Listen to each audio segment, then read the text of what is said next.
pouquinho mais pra mim da antecipação. A ansiedade é o maior sinal que você tá fora de um propósito. Frutos não amadurecem da noite pro dia. Todo sucesso prematuro gera homens mimados. A antecipação, ela pode roubar o governo de você. Entende? Então, assim, o pai pode deixar duas coisas pro filho: a herança e o legado. Qual a diferença da herança e do legado?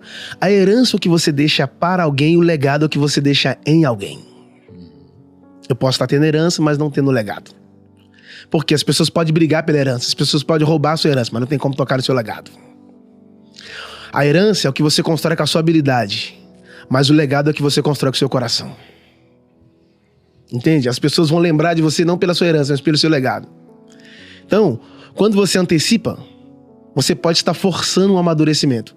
Ele pegou a herança, não sei quanto que o pai deu a ele, mas é engraçado. Eu admiro o pai dele que não reteve. Porque o pai entendeu o direito do filho, já que você quer. Ou seja, o pai pode estar te dando coisas que você está pedindo agora, mas que você não está pronto para governar amanhã. Entende? Porque toda bênção tem um peso, né? Toda entrega do pai tem um peso. Só que a questão é saber se você tem maturidade para suportar o peso que você está querendo. Tem um texto lá de Lucas que os discípulos saíram para pescar.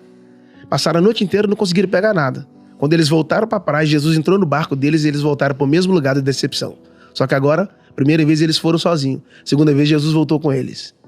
Jesus virou e falou assim, ó, lança a rede. Mas eles lançaram a rede a noite inteira. Aí eu imagino Jesus, a primeira vez que vocês lançaram eu não estava, agora eu estou. Uma coisa é lançar a rede sem ele, outra coisa é lançar a rede com ele. Quando eles lançaram a rede, que puxaram, veio um monte de peixe, a Bíblia diz que a rede começou a rasgar.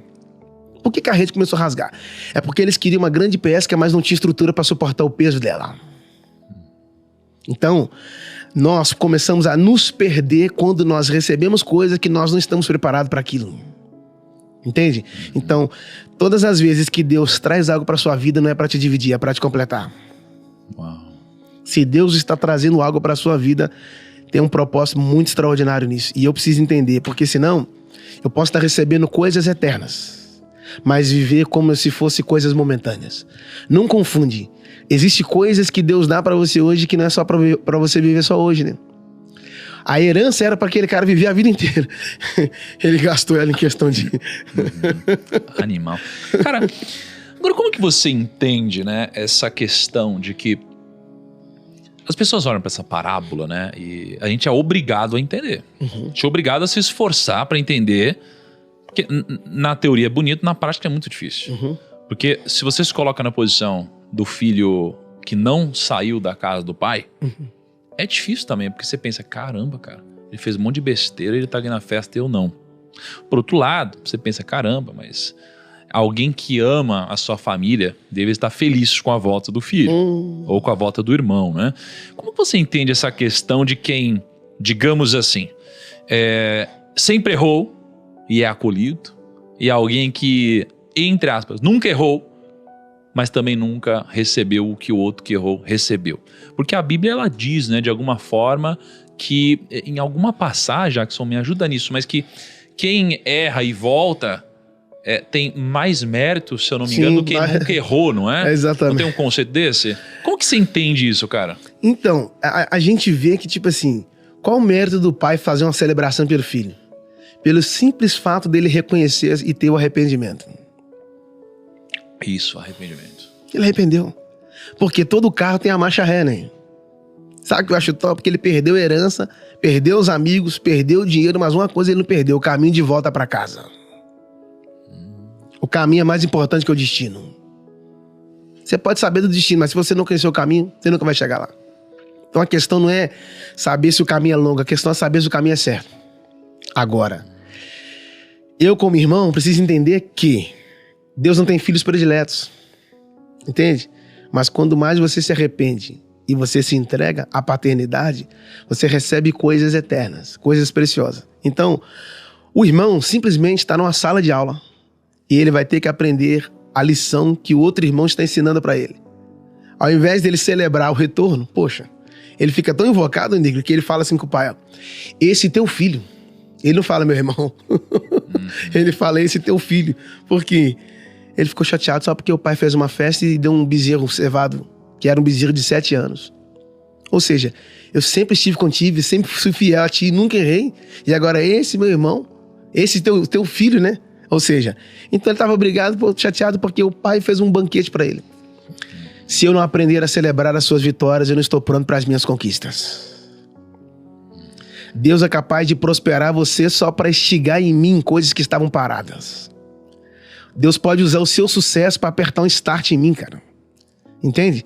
Ele é capaz de fazer com que você seja promovido para me arrancar da minha zona de conforto. O irmão não entendeu a lição. Por quê? A questão não tem a ver se o irmão está recebendo o bezerro ou se o irmão está recebendo a festa. A questão é saber se o irmão está de volta. A mesa está completa.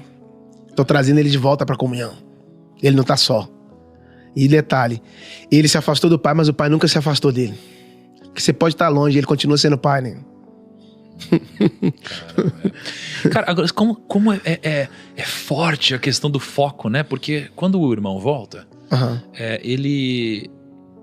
o irmão que estava lá, ele estava mais focado no que ele não ganhou do que no que ele tinha acabado de receber. Sim. Porque, né, assim, ele estava focando no que o outro recebeu. Sim. E ao fazer isso, ele não estava focando, ou ele esqueceu de tudo que ele recebeu até aqui, incluindo ter a sua família restaurada de volta, né? Então, assim, se você foca em algo bom, você vai vibrar numa energia muito diferente. E você, como consequência, você vai acabar até tendo uma vida mais próxima de Deus e mais feliz, eventualmente. Mas quando você foca no ruim, você acaba pagando um preço alto por isso, né? Porque mesmo tendo tudo, você morre como se nunca tivesse tido nada, né? Então, assim, do que vale? E aí eu fico pensando, quem tava mais perdido, né? Porque, porque um irmão, ele tava perdido no aberto. E o outro irmão tava perdido no secreto, né? Ambos estavam perdidos. Mas aquele que demonstrou para todos que estava perdido se arrependeu.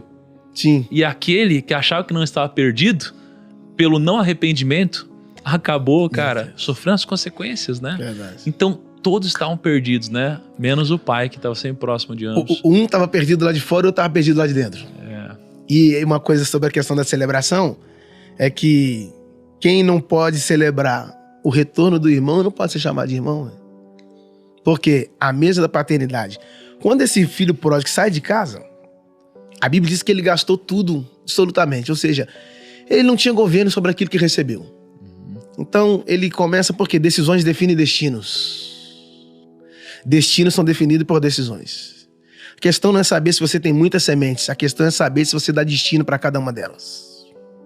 Se você não souber direcionar o que você recebeu, você se perde. Então, ele saiu, foi gastando tudo que tinha, que a vida não é só hoje, né? Existem 2 dias no ano que você não pode produzir nada. O ontem que é passado e o amanhã que é futuro. Você só pode produzir hoje. Você pode planejar para amanhã, mas produção começa agora. E aí, depois que ele gasta tudo, ele vai tentar recomeçar a vida. Só que onde ele está querendo recomeçar a vida? Não é perto do pai. É perto de um homem que tinha muitos porcos. E para o judeu, porco é sinal de maldição. O judeu não come carne de porco. O que eu aprendo? Que essa distância dele do pai fez ele aproximar dos porcos. Lugar de maldição. E aí o texto diz que ele começa a trabalhar para um cara. Eu não sei se ele vai receber salário. E aí a Bíblia diz que ele desejou comer da comida dos porcos. Ele não comeu, mas desejou. E o que é o desejo? É você aplacar toda a sua vontade, todo o seu ego. Simplesmente não querer. Você já viu porco comer na mesa, negro? Não. Porco não come na mesa. Porco come no chão. E filho? Filho não come no chão. Filho come na mesa. Qual é a ideia do inimigo? Te arrancar da mesa para fazer você comer no chão. Qual é a ideia do pai? Te arrancar do chão para fazer você voltar a comer na mesa. Uau. Ou seja, você está no lugar errado. Então, como eu não posso produzir? Você não pode produzir quando você é a pessoa certa querendo fluir no lugar errado. Deus não te chamou para funcionar, Deus te chamou para fluir. Nem tudo que funciona flui, mas tudo que flui funciona. Ele estava querendo comer da comida dos porcos. Sabe o que é o mais profundo aqui? É que não eram os porcos que estavam no ambiente dele, mas era ele que estava no ambiente dos porcos. Entende? Ou seja, o problema não é você estar no lugar, o problema é quando o ambiente está em você.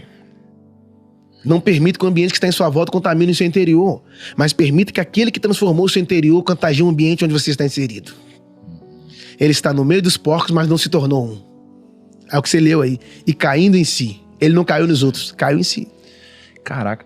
Tava lendo uma pequena parte dessa parábola, diz assim, ó, depois de ter gasto tudo, ou seja, ele pegou essa herança, aí ele foi pra cidade, ou seja, ele foi pra longe de casa, não é? É o que você falou, foi buscar essa liberdade, né? Esse viver talvez longe dos princípios hoje da família, foi extravasar, foi falar o que o mundo diz que deve ser feito, ele foi pra cidade. E aí quando ele volta, o irmão diz sobre as prostitutas, etc. Ou seja, ele foi se entregar aos prazeres da carne, foi o que aconteceu. Só que diz o seguinte, depois de ter gasto tudo, houve uma grande fome em toda aquela região. Então o problema não foi só ele ter gasto tudo, é que junto dessa besteira que ele fez, veio uma grande crise. E geralmente na nossa vida, eu vejo que a gente é muito ruim em calcular os piores cenários possíveis para nossa vida. Então eu vejo que a pessoa que ela gasta todo o dinheiro dela, ela pensa assim, tudo bem se eu gastar esse dinheiro aqui, porque eu posso fazer de novo. Mas ela nunca contabiliza que quando ela gasta todo o dinheiro dela, pode vir uma crise ao mesmo tempo. E ela pode sair do buraco que sozinha ela nunca vai conseguir sair. E aí, isso daqui é catastrófico, mas às vezes é o que vai te aproximar de Deus, né? Quando você não tem outra opção, a sua única opção é recorrer ao Pai de fato. E esse é um caminho certo. Mas o ponto que eu queria ressaltar aqui é sobre riscos. É sobre as pessoas, elas não conseguirem dimensionar bem o risco, o pior cenário. Mas ao mesmo tempo que a gente também não consegue imaginar qual que é o melhor cenário possível. Então a gente precisa ser prudente na nossa vida. Né? E é o que ele não foi. E até em Provérbios, quando a gente lê o primeiro capítulo de Provérbios, diz que para os jovens, né, a recomendação para os jovens não é sabedoria, por exemplo. Não é inteligência. É uma única palavra, prudência, cara. E ele era jovem.